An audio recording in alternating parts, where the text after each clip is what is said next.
Greetings and welcome to the Cerebral Women Art Talks podcast. I'm Phyllis Hollis, your host. As an extension of my Instagram page, Cerebral Women, this podcast offers insights into the visual art world. I interview artists, mainly artists of color and female artists who will freely articulate what inspires their creativity. In addition, you'll hear interesting perspectives from dedicated art professionals who work with artists and the art institutions that feature them. I'm confident that collectively, these individuals will indeed stimulate your mind as they do our eyes. Please know these interviews are conducted in my Manhattan apartment, so please forgive the background sounds of city life. Welcome to the Cerebral Women Art Talks podcast. In this episode, I feature Maren Hassinger. Her career spans 4 decades.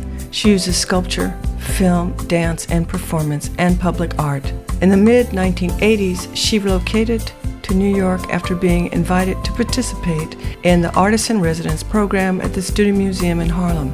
She has also worked as an educator for 20 years as the director of the Reinhardt School of Sculpture at the Maryland Institute College of Art in Baltimore.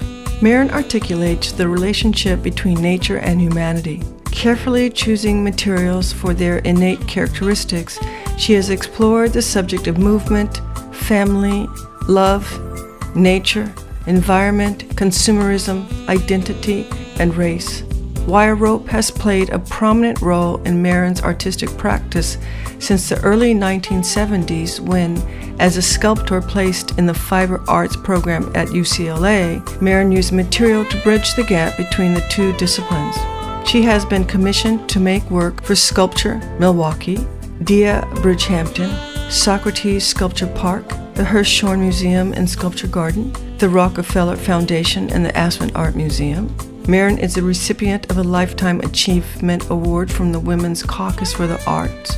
Her work can be found at the Art Institute of Chicago, Baltimore Museum of Art, Los Angeles County Museum of Art, Museum of Modern Art, New York City, the Smithsonian's Hirshhorn Museum, Walker Art Center in Minneapolis, and the Whitney Museum of Art in New York City, among others.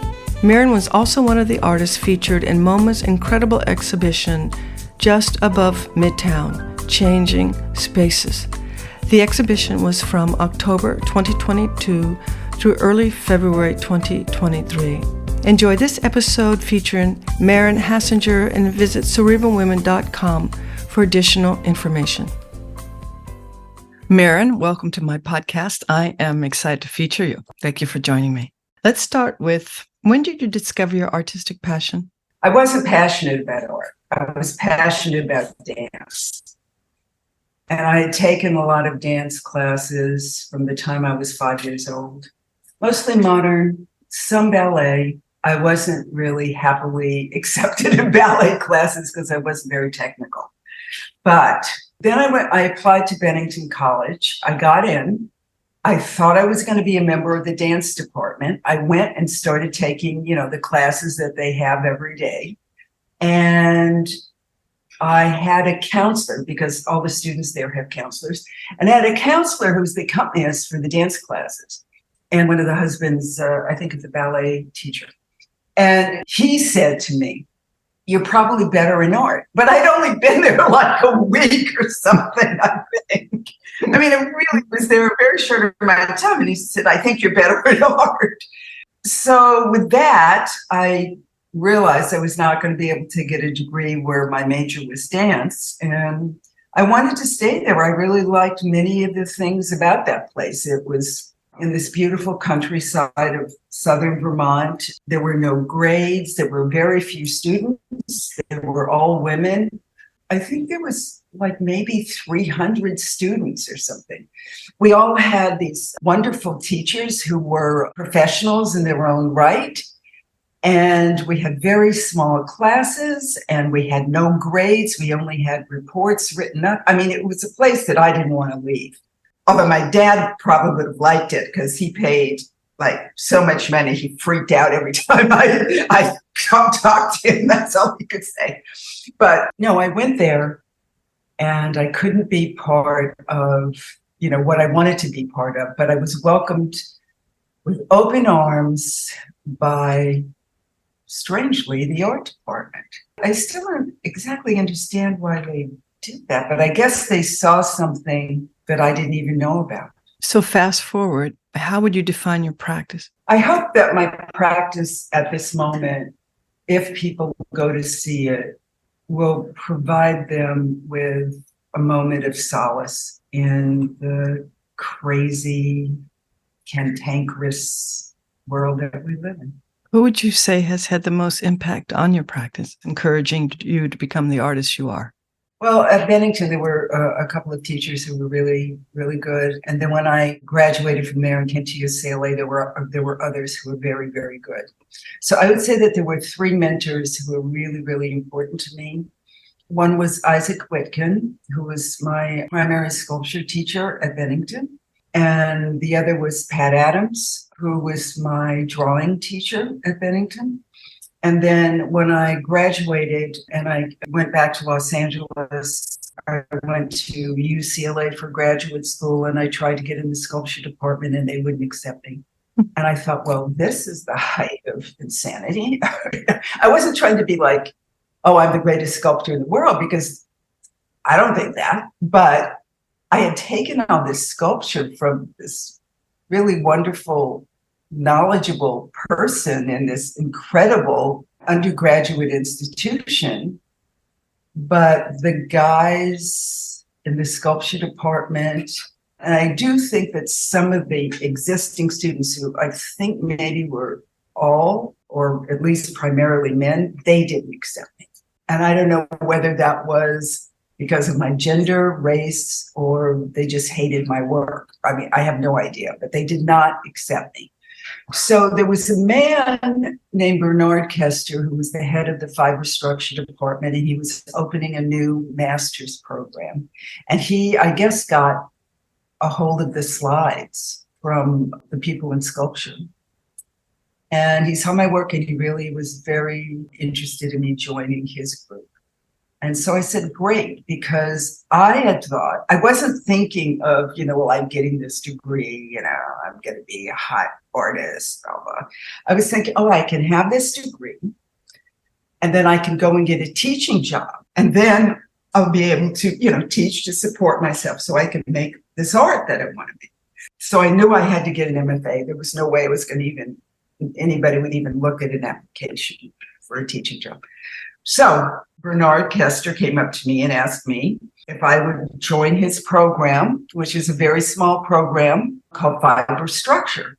And I could get an MFA, yes, and I would be working with, maybe 5 or 6 other students. And I thought, hey, okay, let's go.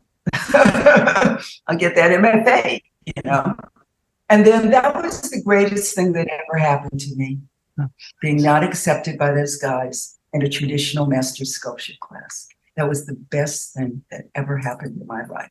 Not only was Bernard just the loveliest person, he was funny, he was smart, he knew his subject, and he was so kind to all of us. And all of us were girls. Now, I don't know why all of us were girls. I mean, it was open to everybody, but somehow it was all girls and nobody understood exactly what fiber structure was. But for me, it became, lugging around these gigantic ropes that I went down to the docks to find, the shipping docks to find, and, all of this. And then finally the wire rope, which I discovered in a junkyard, which was, I had to be careful at first because I didn't know how to use it, that it didn't hit me in the face and decapitate me, there was all of these sort of wild and crazy materials, I still don't understand why there were no men in that class, but, it meant a lot to me. It meant everything to me. And Bernard was the most supportive person ever. We adored him. The students adored him. And he had a great sense of humor. So it was fun. Are there concepts or thoughts that connect your work? Love. And what I mean by that is we're very overly concerned about etching out places for each and every one of us amongst our particular group or whoever we identify as our particular group. And I'm really not interested in particular groups. I'm interested in all of us together moving forward. And in that regard, I think that we all have to realize between us all, love. I'm not talking about romantic or sexual love like that, but respect. While you're working, do you think of who your audience is? No, I don't know who it is, so I don't think about it. Yeah, but that's true. I really don't think about who's going to be looking at this.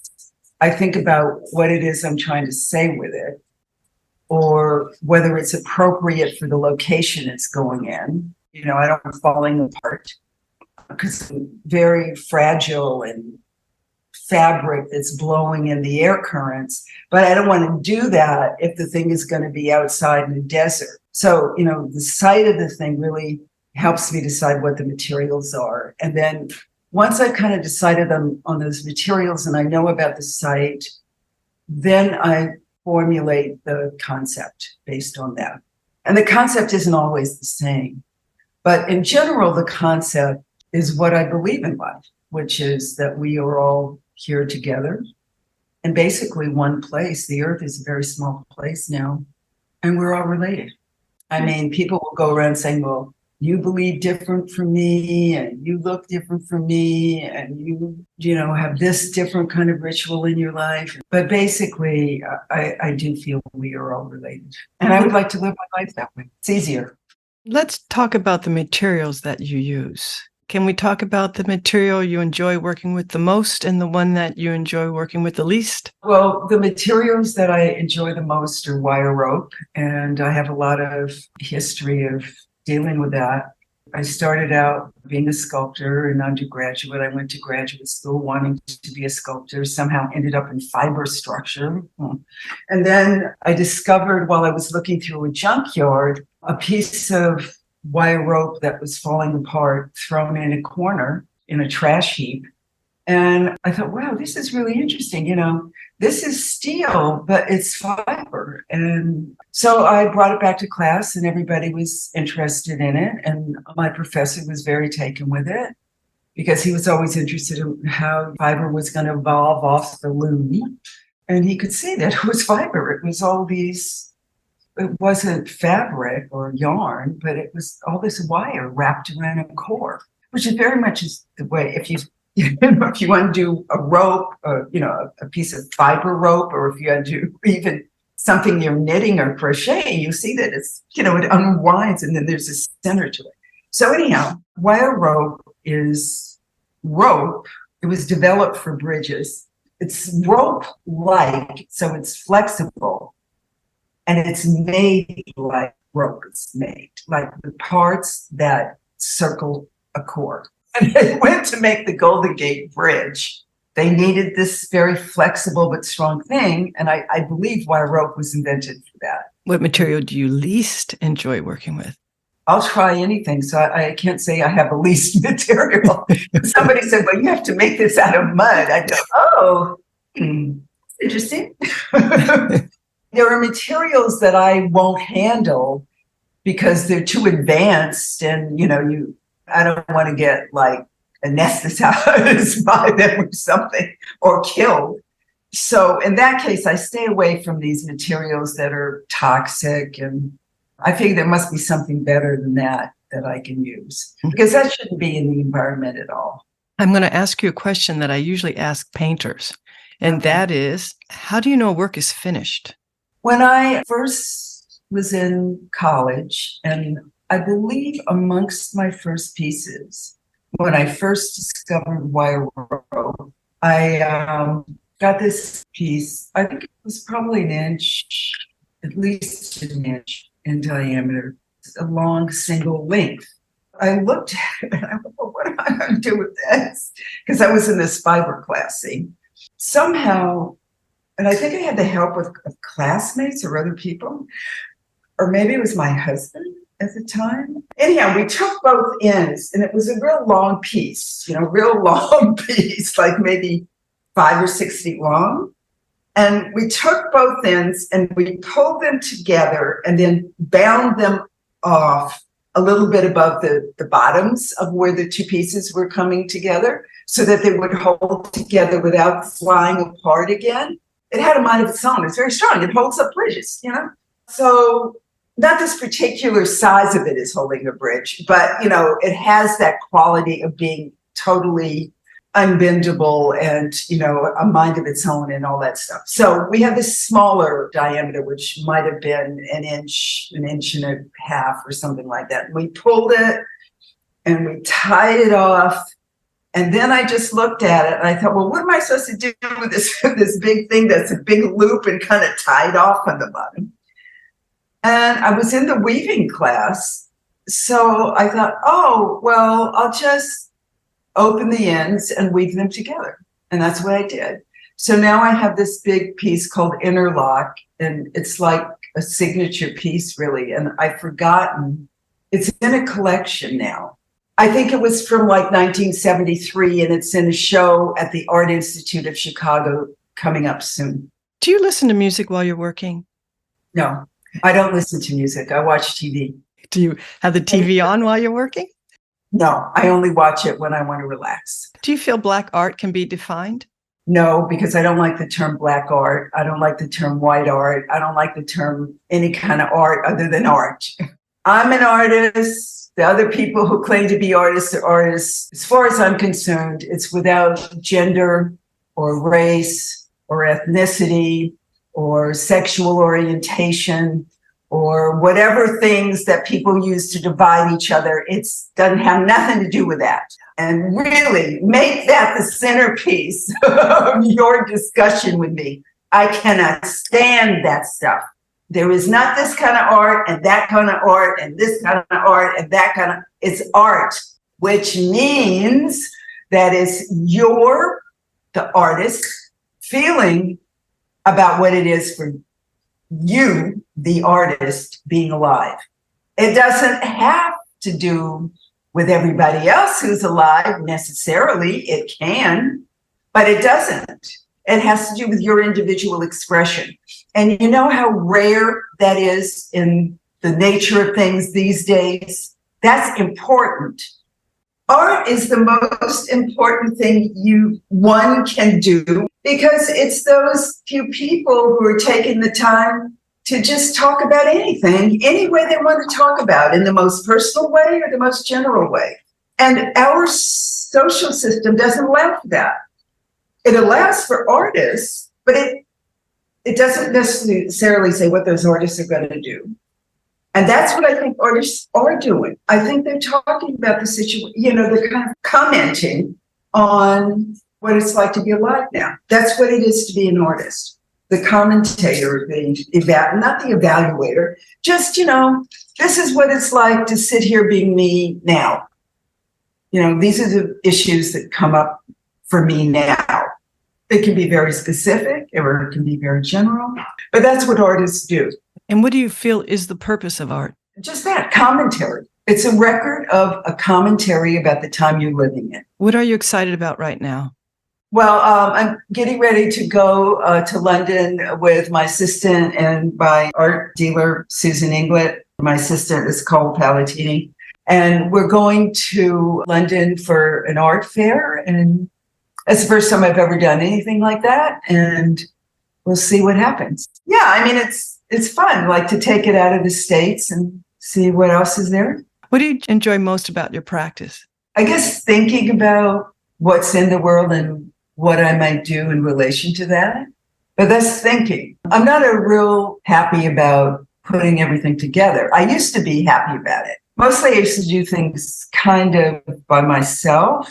And lately I've been fortunate that I have an art dealer in Susan Inglet, and she sold things and I'm able to have assistants.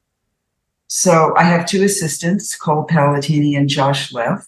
We get together quite often, making things together. And then Josh is also responsible for cataloging and storing all the things I've made that I still have, which is an incredible task because there is a lot of it. What does your workspace look like? What does it feel like? First of all, I live in an area in New York City called Harlem. And I am very fortunate and that I live next door to a little park, which is, I think, a city-owned park or something. But it's a green space right next to where I live. So I can look out the windows and I can see trees and people with their little dogs running around and things like that. Upstairs is like a 2-bedroom apartment. And then you come downstairs, in the same building. I mean, it's all part of my apartment. I think the people who were here before, I think they might have been brother and sister, but they used to have parties down here in the area that's now my studio. So it's long and rather narrow.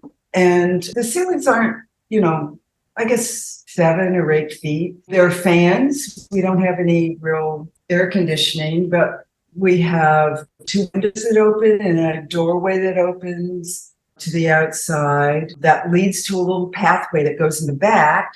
And so we have a little outdoor space behind it where Cole is actually working outdoors now, working on some projects. And then indoors, we have white walls, really long, very clear white walls that are about 8 feet high, and a clear floor that has like something that looks like wood on the floor, but it's actually a kind of synthetic floor covering, but it's not obnoxious. It looks like wood.